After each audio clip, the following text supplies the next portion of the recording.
Welcome to the Grit and Wit podcast, hosted by Maury Wood. He's got stories, sarcasm, and a soft spot for real life and dad jokes. Around here, grit builds character, wit keeps you sane. Let's get into it. Welcome back to the Grit and Wit podcast. I'm your host, Maury Wood, and today we're leaning into a big one: what it means to be powerful on purpose, not loud, not flashy, but intentional, unshakable.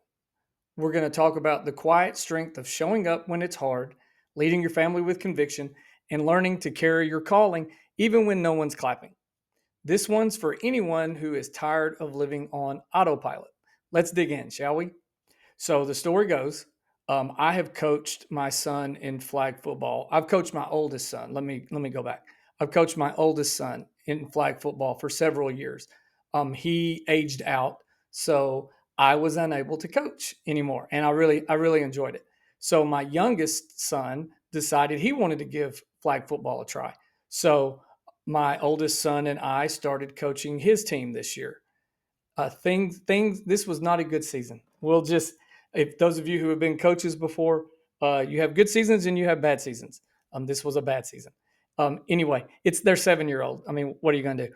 So anyway, there was this game, one of the first games we were playing, and the team we were playing evidently had practiced a whole lot more, I think, than the allotted 1 hour of practice we were given a week. But that's neither here nor there. But anyway, the team we were playing ran a reverse. And for those of you non football people, a reverse is where the quarterback hands it off to someone going one direction, and then that person hands the football off to the person going in an opposite direction. So that's what this team did to us. And our defense bit on it hard. They Everybody went the way that the first runner went, and no one went the way the other guy went. And that guy, of course, scored a huge touchdown. So I told our defense, hey, you need to stay home, meaning stay in your spot.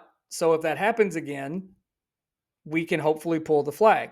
Well, it happened again, but this time the coach, being a good coach, didn't run the fake. He actually handed off and ran. Well, I went over to the player that I had told to stay home, and I said, "Why didn't you go after the player?" And he said, matter of factly, "You told me to stay home." So that's exactly what he did. He stayed exactly where he was while the other person scored another touchdown against us. So it's those kind of situations where sometimes you don't have to yell. I never yelled at kids, especially 7-year-olds, because I mean, what are they? A lot of these kids have never played football before. So, but that moment did all the yelling for you, and you almost have to laugh instead of cry. But parenting, marriage, leading, coaching, none of that comes with a quote unquote playbook where you get to explain what you meant after the fact, especially when you've got a kid or a whole defense running in the opposite direction. My wife and I have 4 kids. The laundry alone in our house is a living, breathing organism slowly trying to take over the house. Every time I think we're ahead, I find socks or shorts or something multiplying in the hallway like gremlins that got wet.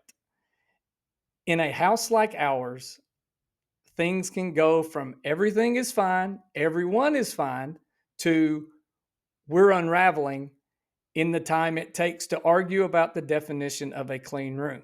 And that is an episode all to itself. But anyway, there is one phrase we repeat in our house like a verbal anchor in the chaos: I can only control myself. At the beginning, when I used to use that mantra, my kids would roll their eyes, my wife would roll her eyes, but it was freeing.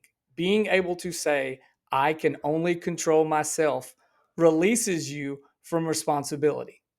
I can't control what other people do. I cannot control what other parents do.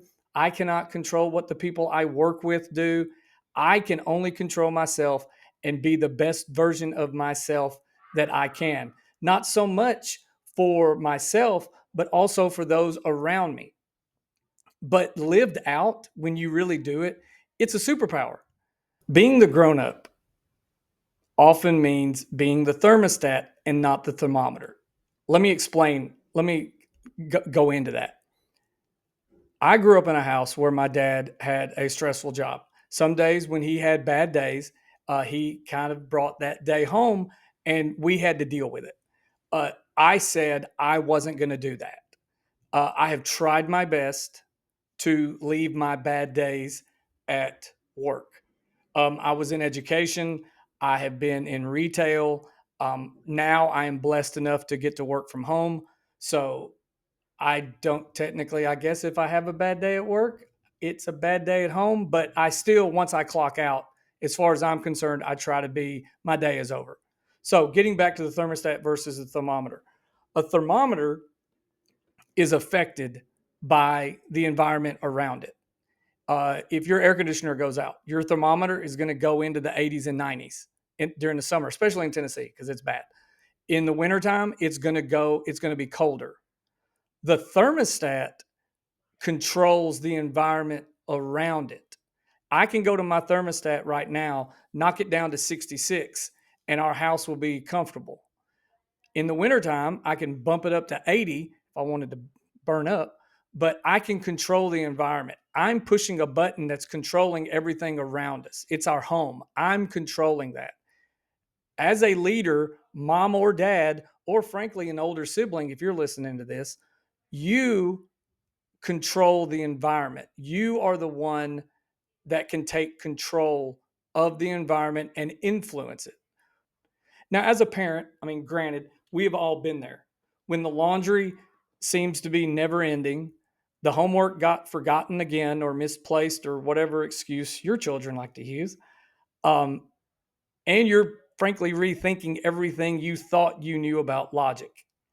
It's in those moments when you realize the mood of the house can change based on how you respond, not how you react, but how you respond. There is a difference. One of those is emotional, the other is intentional. There is a kind of calmness I try to bring to our home, not because I always feel calm, but because my people need me to be. A little while ago, uh, back in April, my wife and I celebrated our 25th dating anniversary because we're those people, and we traveled to Ireland. Um, awesome. If you've never been to Ireland, you need to go, but I digress. We, excuse me, we went to Ireland, had a great time. But before we went, Tennessee, which is notorious for tornadoes during certain months, right before we went to Ireland, we got a weather alert that said, hey, there might be severe storms coming. I told my son we need to be prepared. So I went ahead and cleaned out the closet, put the bicycle helmets in there, and they were with my grandparent. I'm sorry, they were with my parents and or my in-laws the whole time we were gone. So please don't think you left your kids home by themselves while you went to Ireland. That was not the case at all. But anyway, I had to explain myself. So I told him, just in case, go to the closet if it storms, but more than likely it's not going to do anything.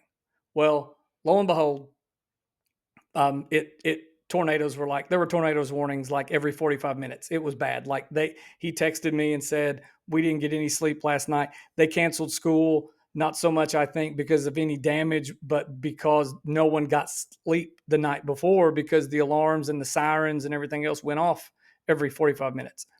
But it led to a conversation with me and him because he said, I don't know how you do it because you always seem to stay so calm during storms. My kids can sleep soundly. Why? Because they know, well, daddy's okay, so everything should be okay. They don't know that I am up at 2 o'clock in the morning in my bedroom looking at my cell phone, watching the radar to make sure everything is okay. Now, I react if something needs to be done, but I'm watching the radar, remaining calm, going, okay, this is going to miss us, so I don't have to wake the kids up. I have got up in the middle of the night and brought 4 kids downstairs to sleep on the couch because that was just the safe thing to do. So sometimes I am calm. Sometimes I am just a really, really good actor.